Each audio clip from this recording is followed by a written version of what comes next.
രാവിലെ എഴുന്നേറ്റപ്പോ വെയിലുണ്ടായിരുന്ന, ഞാൻ പുറത്തേക്ക് ഇറങ്ങിയപ്പോ എവിടെ പോയി. ഇന്നും മഴയാണെന്ന് കണ്ടപ്പോ ആ മൂഡ് അങ്ങോട്ട് പോയി. മൂഡൊന്ന് സെറ്റാക്കാൻ ഫ്രഷായി ബ്രേക്ക്ഫാസ്റ്റ് കഴിക്കാൻ ചെന്നപ്പോ അവിടെയും മൂഡ് ഔട്ട്. എന്താണ്, നമ്മുടെ ദേശീയ ഭക്ഷണം തന്നെ, പുട്ടും കടലയും. ഉള്ളത് തിന്നിട്ട് പോന്ന് പറഞ്ഞപ്പോ വേറൊന്നും പറയാൻ പോയില്ല.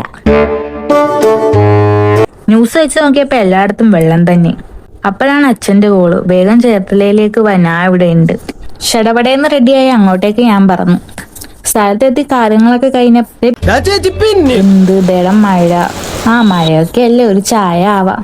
അവിടെ നിന്ന് ഇറങ്ങിയപ്പോ ചെരുപ്പ് നിലച്ചു. അത് തന്നെ, ചെരുപ്പ് പൊട്ടി. വേറെ ഒരെണ്ണം മേടിച്ച്. ഇഷ്ടപ്പെട്ടോന്ന് ചോദിച്ചാ ഇഷ്ടപ്പെട്ട്, ഇല്ലെന്ന് ചോദിച്ചാ ഇല്ല.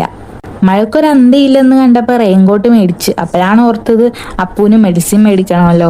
അന്നേരമൊക്കെ പുറത്ത് തകർത്ത് മഴ പെയ്യുമായിരുന്നു. അതും കഴിഞ്ഞ് ബൈക്കിൽ കയറി പോന്നു. റെയിൻകോട്ട് ഇത്രയൊക്കെ എനിക്ക് പറ്റൂ, മുഖത്തിന്റെ കാര്യം നീ നോക്ക്. നീ കൊള്ളാലോ. കുറച്ച് ഗ്രോസറി ഐറ്റംസ് മേടിക്കാനുള്ളത് കൊണ്ട് സ്ഥിരം കയറാറുള്ള സൂപ്പർ മാർക്കറ്റിലും കയറിയിട്ടാണ് പോയത്. റെയിൻകോട്ട് ഇടാനുള്ള മടി കാരണം ഞാൻ എന്റെ ഫ്രണ്ടിൽ തന്നെ നിന്നു. എന്നും പറഞ്ഞ് വീട്ടിലെത്തി.